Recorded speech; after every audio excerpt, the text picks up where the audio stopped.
You are now what? Kadrice? Stay tuned. Listen, if there's no enemy within, then no enemy outside can withstand. If you tell yourself you can do it, then who could tell you you can't? Nobody. Let's go. All right, what's up, everybody? You already know it's your girl Kadrice, and I am back with another video. Okay, so by the title, you already know what this video is going to be about.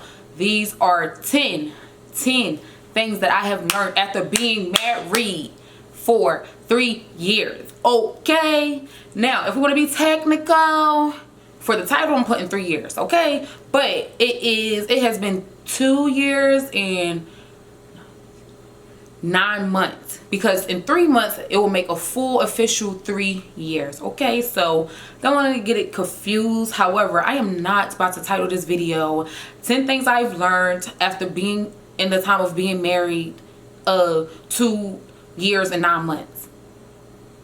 Like, no, who does that? Anyway, so yeah, I wrote it down, so I got it on my book, so that's why I will be looking down or whatever. I did write these things down, like, I don't know, I probably wrote this down last week because I'm just now getting to the video, but this is gonna be my first time reading over it, so just keep that in mind. Anyway, just trying to make sure I look straight, you know, or whatever. So yeah, let's just do a quick disclaimer, okay? This is not me saying that you have to follow by these 10 things that I have learned, okay? This is solely my experience, okay? So I'm just here to share what I have learned within the 3 years of being married, okay? And let me say it for the people in the back, just know that if you have learned these things before you got married, or learned these things while you're not in a marriage, that's kudos to you. Yay. I am not knocking that. However, don't knock me. We all learn at our own paces and our own timing and things like that, okay? And keep in mind that, you know, I did get married when I was 22 years old, a month after I turned 22 years old. So I was fresh, unseasoned chicken, okay? And it was to my high school sweetheart. And that was my first real relationship, and in my longest relationship. So therefore, it's like, yeah, you probably know it because you're experienced, boo-boo. If I had tea. Well, let me get some of my Gatorade. This playing. Nah, I just want to have some fun, y'all. I'm just joking around or whatever. I've been in the mood to do these videos, and now we are here. Anyway, okay, so moving on. Hopefully I didn't forget anything, because sometimes my mom be running blank as soon as I cut the camera on. It's like lights, camera, action. Ooh. Where am I? All right. Y'all probably think I'm corny. Let me just move on. All right, so let's get started. Oh yeah, let me just say that these are not in any order, okay? So it's not ranked on like what's the most important. Some of these things are things that I have learned why it's important, and some of these things are just things that I have just learned, okay? So let's just get straight into it. All right, so 1, being equally yoked matters. Oh my goodness. So being equally yoked, like, it really matters. And honestly, this is something that I have heard, but I didn't really like understand to the T. I have learned that it matters because of the fact that y'all know I be doing my videos, okay, and I be talking about my God. Imagine if I couldn't talk about God with my husband. Like, that would be so like a different world. Imagine if, like, since we're young, a lot of people are not like deep into like wanting to talk about God sometimes the way that I talk about God, right? So imagine if I wasn't comfortable with doing my videos like I do. Imagine if he didn't make me feel comfortable doing it. Like, you know, so like that's like should show y'all like the biggest reason why it really matters for you to be equally yoked. Because like, I don't even know what that would be like if I couldn't talk to my husband about God, or he wasn't like encouraging me to do these videos and things like that. So yeah, so let's just go ahead and move on. Number 2, we're gonna say that, what is it? The family they come from matters. Oh my goodness. Blow me away right now. Take me away though. So I was one of those people who was under the impression that, you know, like, it doesn't matter who their family is, because, you know, I don't come from the best family. As far as, like, you know, we all got flaws. Everybody's family has flaws. Let's just say that. However, I know my family is very flawed, okay? Because we got a whole bunch of bullcrap that somebody wouldn't want to come into the family, because they're going to be looking like, oh my goodness, these people are crazy.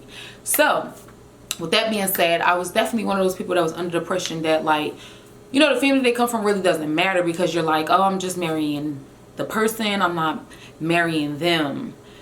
Now I feel like, after experience, I feel as though, like, it is definitely very important, because, like, that's definitely something, like, I would tell my girls, because it's important, because, like, the family they come from, they could, like, I'm not gonna say make or break your relationship, but they could kind of, like, make or break the experience of it, shall I say. Okay, so, like, the family they come from, like, once y'all get married, both of y'all families become y'all village. Okay, so if your village is against you, then it's just like, you know, so you would want to get well, I'm not gonna say, like, because sometimes it's just unfortunate that you meet somebody and their family is just trash. Like, that's just unfortunate. However, if you find yourself in something like that, then yeah, I would definitely, it definitely comes down to, like, how strong y'all two are. So in my experience, I have experienced nasty in-laws. Oh my gosh, it's so sad to say that, because I don't really like to say that. I really wouldn't want to have to say that, but that is my truth. I have experienced it, and it hasn't been pretty. So for me, it's like, definitely it matters, because, you know, now I have a village that's against me, and that's not nice or pretty, or it doesn't feel good, you know. And once you have kids, it's like, they definitely become your village for your kids, and it's just like, yeah. So it makes me be like, okay, me, my two, we stay here. Okay, moving on. 3, being whole, healed, and healthy matters. Oh my goodness, do not be a Captain Save a hoe. Okay, I have learned first of all, let's just be clear, before I got married, I didn't really like, know, or wasn't on, like, no healthy journey, as far as, like, on a journey to heal myself and everything like that. So I have learned, like, why it's important for you yourself to be whole, healed, and healthy before you get in a relationship with somebody else, just as boyfriend and girlfriend, but let alone marry each other. Because when y'all get married and you merging into one, okay, it's like, yep, both unhealthy, unhealed, or whatever. So in my experience, I definitely have learned, like, why that's important, because I have a lot of lot of flaws that I'm like, hold up, wait a minute, where you come from, or wait, why that's wrong. Because when you get married, it will reveal, like, all your flaws, like, personally. Like, marriage is something that you will have to, like, do self-reflect on yourself, because marriage will show you a lot about yourself. Like, even with your spouse being whoever they are, like, if your spouse is, even with your spouse being annoying to you, it still will show something about you. Okay, so it's definitely, like, yeah, I heard somebody say, I don't know where I heard it from, but somebody said that marriage will be the most challenging, like, thing in your life. Like, it will be the thing that challenges you the most. It will make you change the most. And that's what I have learned, that you know, after getting married, or after getting married, I've definitely learned that yes, marriage will be the most challenging thing ever, because, like, you will consistently have to change. And it's not changing, it's more so working on that healthy journey, being healed, whole, and healthy. Okay, because you need to be healed, that's one thing. Okay, you can be healed, but you may not be whole. You may not feel complete within yourself, and you may be looking for your spouse to be the one to complete you, as far as, like, that feeling. You know what I'm talking about? That feeling where you want to just feel alive. Yeah, you need to feel alive before them. Okay, So yes, that really matters. And like I said, don't be a cut to save a hoe, because like getting connected with somebody who's not whole, healed, and healthy is really not good for you. Well, I'm gonna just say, because we all gonna always, even when you're 50 and you've been on that journey for 50 years, healthy, healed, and whole, you're gonna always have to like do work together. So that's why I feel like it's a certain level of healed, whole, and healthy you need to be before you get married, so that that journey y'all do together. Because when you get married, you're gonna find out stuff about yourself that you didn't know, and then you work on that. So there's gonna always be that time. So yeah, and it matters to be healed, whole, and healthy, because you need to be able to take accountability. You know what I'm saying? Like, you wouldn't want to find something out about yourself while being married and then be stubborn and just prideful and don't want to fix it, because you like, I've been doing this for 15 years. I've been doing this for 29 years. I ain't about to change for you. You trying to change me. Oh no, baby. We need to survive, okay? The fourth thing I have learned is the relationship is solely on how you deal with problems. Oh my goodness. Yes, that is truth. The relationship is definitely solely on how you deal with problems. Like, it can make or break you, okay? So that right there is big, because like, not a lot of times we always like, you know, see the story of like, oh, we in love, right? You in love, you get married, big wedding, explosion, happiness, right? And then after that is happy ever after, and then you just run off, Cinderella or something, right? Yeah. Then you hit a bump. It's like trying to get by, right? Y'all trying to get by. And yeah, it's like this, because like you need to be going over it, or you need to be going aside it, but instead you're gonna, sometimes you just, yeah, you're right. So you hit that bump, and the next thing you know, what's that stuff? Just like a hurricane. Yeah, when that hurricane hit, how y'all handle that will be the soul makeup after y'all get through it, because it's like you're gonna get through it, right?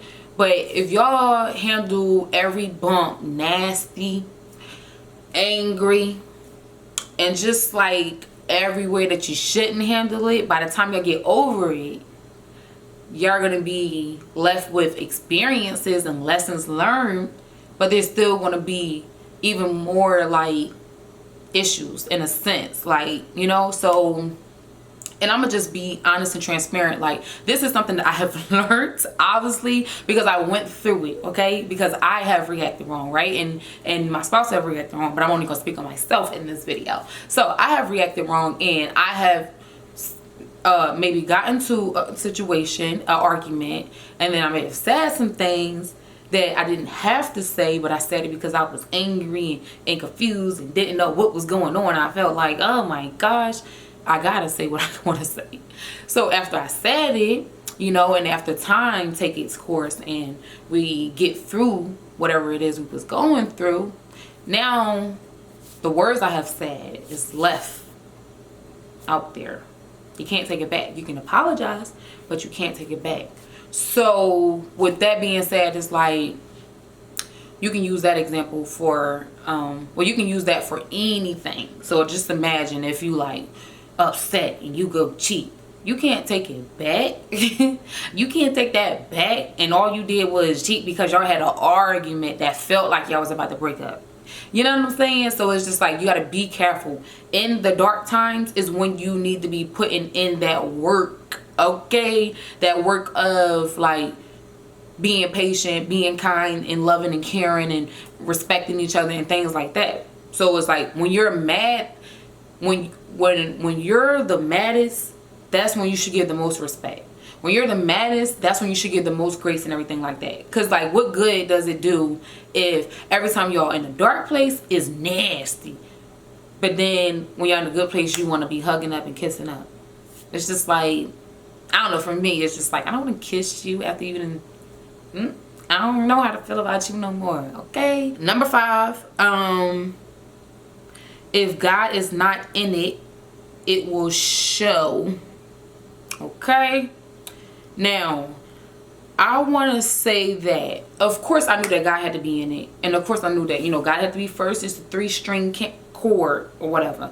I know that he has to be put first in everything you do. However, I have learned, okay, that like how important, well, not how important it is, because I knew it was important, but I have learned like what it looks like when God is in the middle of it, okay? Because sometimes we be like, oh yeah, you know, God is in the middle of my relationship. Like, oh, because we both love God. That's why God is in the middle of your relationship. Or, oh, because we both, you know, just whatever. So I have learned that, like, you literally got to go to God about your spouse. Like, I didn't think of it like that. I'm not even going to lie to you. Before I got married, like, I was not thinking like, oh, I'm going to go to God and only God and ask him about the smallest things. Like, oh, God, like, you know, just whatever. Like, but like I said, I knew that God being in our marriage was important, and God has always been in our marriage. However, it's like, it's just a difference when you see what it looks like when God is in your marriage. Like, you gotta ask yourself, like, what does it look like when God is in my marriage? When we're both putting God first, what does that look like? Because y'all both could be like, okay, stuff happened, you want to vent to somebody else, but you ain't never vent to God about it, or you're not praying to God about it. Then therefore, that means that God is not in the middle of your relationship. He's not first. So you got to be careful with that, because if you're venting everywhere else, or you're getting advice from everywhere else, and you're not going to God and seeking God's advice, then you're not putting him first in your marriage. Okay, so that's what I have learned. Number 6. Transformation can and will happen. How you go through it will make up the ending. Oh yeah. Okay, so what I mean by that is like transformation, like a lot of times, like you see it in movies. Like, I know I've been seeing it in movies. Like, I be watching movies. Like, I love, okay? So you see the movies how like they go through something, and then like something, they like at odds, and the next thing you know, somehow they come back together and everything is just all right, right? So it's like a part of that is in real life. So like I have learned that, like, I have learned how to be patient to see it through. So I have literally seen God move in ways that I'm like, oh, like, okay, like I don't have nothing to say about it. Like, I'm just lost for words, because I have seen like me and my husband go through transformations. Like, even just now with us having kids, like, I'm always like, yo, like, I just cannot believe like we met in high school, and like I know him as a child, I want to say, and then we get older and here we are with kids, because like we was kids, okay? So it's just like, to meet each other, like 17 years old is when we started dating, but we met, you know, I don't know, probably like 15, 16, probably met. So it's just like, to see that transformation right there, like, that's something. So that has shown me like a lot, because I have like seen transformations happen with us as far as like growth and everything like that. Like, I have seen us grow, and we still growing. But it's like, it's amazing to see it. However, when you're going through it though, when you're going through it, sometimes it don't like feel as good, okay? Because like, you know, I don't know, for me, it's like going through change and doesn't really feel good with me sometimes, because it's like, you be thinking like, oh, this been working all this time, and now you came into a stop sign, and it's like, up, you must you know, stop or whatever and change this before you can move forward. So anyway, yes, like, I have seen it. And what I mean by like in the end, how you go through it, like I said, is like when you go through your dark times. If you go through your dark times positive, then in the end, then that's what your makeup will look like. But if you go through this changing process all resisting and just being nasty and everything, then like once y'all get to the end, you're not going to really feel that goodness that you want to feel. You're going to feel like, dang, we really did change, but you also going to feel like maybe hurt and pain or something like that. Like, it's just like how you go through it is what's going to make up your ending when y'all make up. 7, I have learned what love is and what love is not. I want to say that because like a lot of times, just you know, just from us being young, like sometimes we think like love is like, oh, he's taking me out on a date, oh, we got on dates all the time, he's spending money on me, things like that. And it's like, no, that's not really just love. Like, I mean, that can come with love, but that's not even what love is. Like, you can have love and never go on a real, like, actual date for real, in a sense. I want to say, like, it's definitely important to date your spouse. I'm just saying that, like, what do people do when they don't got money? What do broke people do? Okay, because you can find love out on the street. Two homeless people. What you gonna say? Oh, they don't love each other because they ain't go out on no date in a restaurant, right? So just be careful on what you define love is. Number 8, love is truly a choice. Oh my goodness, it is a choice. I have learned like how truly and real it is when they mean like love is a choice, because it's a choice. Like, you can wake up and say, you know what, I'm fed up, I'm out. Or you can wake up and say, honey, could you please pick up your dirty drawers that I've asked you to pick up 50 times? Oh, no, my bad. That's what got me in. That's what always get me, you know. It's really just, honey, could you please pick up your drawers? Yeah, you see, that didn't even feel good. Number 9. Happiness is not what you think. No. Happiness is not what you think. Okay, so I had to learn that, like, I can depend on him to make me happy. And my mind still don't understand. Why? Because I got to make myself happy. And I thought, like, oh no, that is selfish. What do you mean? He not supposed to make me happy. What you mean? What you mean? I gotta make myself happy. What I need you? Did I say that?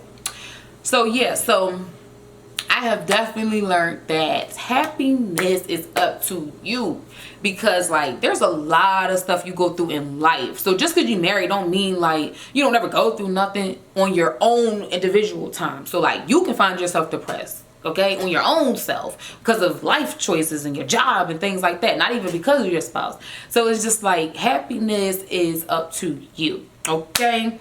Yeah, and I say it's not what you think, because it wasn't what I thought. I thought like, oh no, he's supposed to make me happy, right? If I'm sad, you supposed to come cheer me up. If I'm feeling, you supposed to, and it's just like, no. Yes, he can assist me with that, but I still at the end of the day have to get up and like pick myself up. You get what I'm saying? Like, he can assist me in it. So of course, like, you know, like you shouldn't just let your partner just be sad, down, and depressed. No, not like that. But it's like, no matter how much my spouse tries to like pick me up and get me out of this depression, if I don't get up and like start to put some effort into it, I will never see the day of happiness. And at the end of the day, you know, happiness does come from God. So you just be careful when you are, you know, doing that. Number 10, marriage is for the mature. And I'm gonna just end it there. Marriage is for the mature, okay? I had to learn a lot of maturity being married, and it was not cute. Yeah, because this, sometimes I want to just say what I want to say, and then I have to think like, oh, you can't just say what you want to say just because this is the person that you're so comfortable with and you think they're gonna be around forever. So it's like, it's not that I just want to be nasty to you, it's just sometimes it's like, how else am I supposed to express myself? You're supposed to know me. But yeah, so marriage is for the mature, because like I said, maturity will help you with all of those things that I just named, okay? So I'm gonna end that video because I don't want to make it too long. Make sure y'all like, comment, and subscribe, and hit that notification bell. I hope you enjoyed watching it. Stay tuned.